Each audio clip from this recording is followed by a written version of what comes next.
తాజాగా ఆంధ్రప్రదేశ్ వైఎస్ఆర్సీపీ పార్టీలో ఒక పెద్ద షాక్ గురి చేసే అంశం కీలక వ్యక్తి వైసీపీ తాజా ఎంపీ రాజ్యసభ సభ్యుడు విజయసాయిరెడ్డి గారు తాను రాజీనామా చేస్తున్నట్టు ప్రకటించడం, ఈరోజు ప్రెస్ ముందుకు వచ్చి కూడా తాను రాజీనామా చేయాల్సిన కారణాలు కూడా తాను చెప్పడం జరిగింది. తాను వ్యవసాయం చేసుకోవాలని నిర్ణయించుకున్నానని, ఇక రాజకీయాల్లోకి ఏ ఇతర పార్టీలోకి పోనని, కేవలం తాను ఇన్నేళ్ల సర్వీస్ చేసినందుకు కృతజ్ఞతా భావం చూపుతున్నానని, నాకు ఇక రాజకీయాలు అవసరం లేదు అనేటట్టుగా తాను మాట్లాడుతూ తన ప్రకటనలు తెలియపరిచారు. కానీ వాస్తవం ఇది కాదు అనేది తెలుస్తుంది. జగన్మోహన్ రెడ్డి గారు ఫోన్ చేసి విజయసాయిరెడ్డి గారు ఎప్పుడైతే తన రాజీనామా ప్రకటన చెప్పారో, తొందరపడొద్దు, ఆలోచించండి, బోల్డ్ డిసిషన్ తీసుకోకూడదు అని కూడా అక్కడి నుంచి జగన్మోహన్ రెడ్డి గారు ప్రస్తుతం ఆయన లండన్ పర్యటనలో ఉన్నారు. లండన్ పర్యటనలో ఉన్న జగన్మోహన్ రెడ్డి గారికి ఫోన్ కాల్ రూపంలో విజయసాయిరెడ్డి గారు వివరించినప్పటికీ కూడా ఎట్టకేలకు ఆయన రాజీనామా చేసేశాడు. గవర్నర్ ఆమోదానికి పంపడం కూడా జరిగింది. గవర్నర్ ఆమోదించడం కూడా జరిగింది. ఇక రాబోయే పరిణామాలు ఏంటి? అసలు ఎంపీ విజయసాయిరెడ్డి గారు ఈ తరహా నిర్ణయం తీసుకోవడానికి గల కారణం ఏంటి? బీజేపీ పార్టీ ఏదైనా ఆఫర్ పెట్టిందా? బీజేపీ ఎన్డీఏ సర్కార్ కీలక ఒప్పందం మేరకే ఈ రాజీనామా చేశాడా? ఈయన ఇక్కడ ఈ రాజీనామా చేస్తున్నాడంటే ఇది అల్టిమేట్గా బీజేపీకి లేదా టీడీపీకి వీళ్ళిద్దరికి ఏదైనా ప్లస్ అయ్యే అంశమే కదా. ఈ ప్లేస్ ఇప్పుడు రిప్లేస్ అవుతుంది కదా ఆయా పార్టీలతో. మరి ఈ డిసిషన్ 2028 దాకా అధికారంలో ఉండాల్సిన అవసరం ఉన్న ఆ పదవిలో ఉండలేక బయటకు రావడం అంటే కారణం ఏంటి? ఇప్పుడు దీనిపైన పెద్ద ఎత్తున చర్చ జరుగుతుంది. దీని వెనకాల కూడా ఎవరున్నారు అనే దానిపై కూడా ఇప్పుడు పెద్ద ఎత్తున వార్తలు గుప్పమంటున్నాయి. వైఎస్ఆర్సీపీ పార్టీకి సంబంధించి ఇది ఎమోషనల్గా, నైతికంగా వైసీపీ పార్టీకి, క్యాడర్కు ఇబ్బందికి గురి చేసే అంశం. దీన్ని చూడాలి. ఎందుకంటే విజయసాయిరెడ్డి గారు జగన్మోహన్ రెడ్డి గారితో పాటు కంటిన్యూ అవుతూ వచ్చారు చాలా ఏళ్ల నుంచి. వైసీపీ పార్టీ ఆవిర్భావం నుంచి కూడా ఈయన ఉన్న వ్యక్తి. మొదటి రాజ్యసభ సభ్యుడిగా ఉన్నారు. అటువంటి Vijayasai Reddy all of the sudden ఇప్పుడు ఈ రాజకీయాలను వదిలేస్తున్నానని, ఎంపీ పదవికి రాజీనామా చేస్తున్నానని చెప్పడం నైతికంగా వైఎస్ఆర్ కాంగ్రెస్ పార్టీని ఇబ్బంది పెట్టే అంశం అయినప్పటికీ వైసీపీ పార్టీ మాత్రం కాస్త ఇలాంటి వాళ్ళు దూరం అవుతేనే బాగుంటుంది లేండి అనే ఆనందపడే వాళ్ళు కూడా క్యాడర్లో లేకపోలేదు. ఎందుకంటే జగన్మోహన్ రెడ్డి గారు ఓ కూటరిని ఏర్పాటు చేసుకున్నారు. ఆ కూటరిలోనే తాను ముందుకు అడుగులు వేస్తున్నారు, అందువల్లే ఓటమి చెందారు అని కూడా ఓ వర్గం గట్టిగా ఆరోపిస్తుంది జగన్మోహన్ రెడ్డిపై.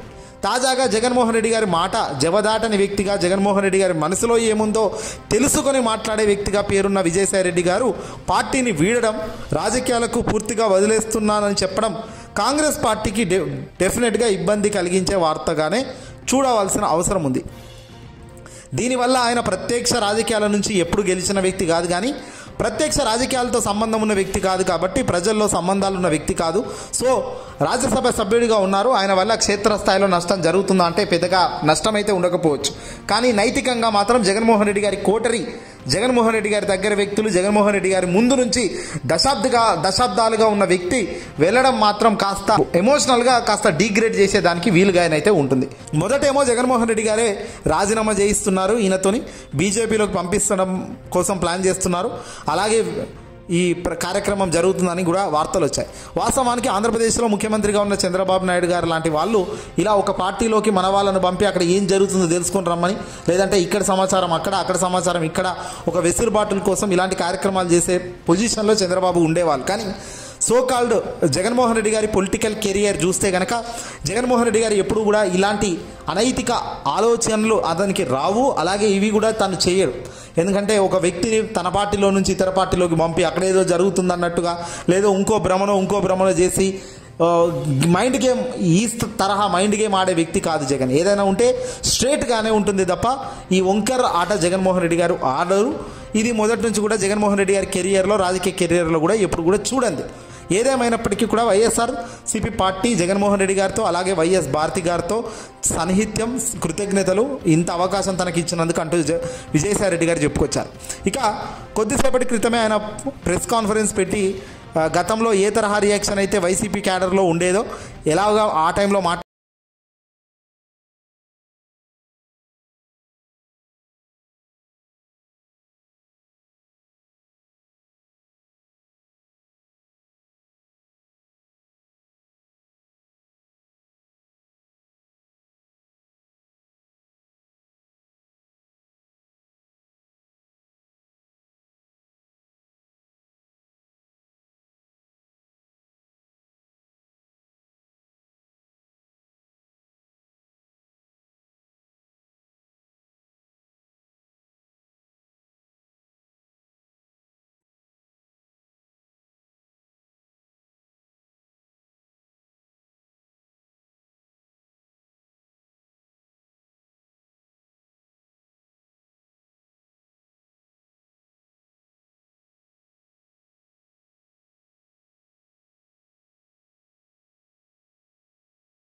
కూటమి ఒక కుట్ర ఉంది. ఈ కుట్ర చంద్రబాబు టీడీపీకి కూడా అర్థం కావడం లేదు. అందుకే వాళ్ళకు ఒక స్టాండ్ కూడా తీసుకునేందుకు అవకాశం దొరకడం లేదు. విజయసాయిరెడ్డి గారు ఎందుకు రాజీనామా చేశారు, ఏం జరుగుతుందనే దానిపైన కూడా చంద్రబాబు టీడీపీ మీడియా సతమతం అవుతుంది. వీళ్ళకు కూడా ఒక స్టాండ్ దొరకకపోవడం అంటే బీజేపీ ఆడుతున్న ఆటలో భాగంగానే క్లియర్గా తెలుస్తుంది. చూద్దాం మరికొద్ది రోజుల్లో దీని అసలు రూపం మొత్తం కూడా అసలు ట్విస్ట్లతో బయటపడే అవకాశం అయితే కనబడుతుంది.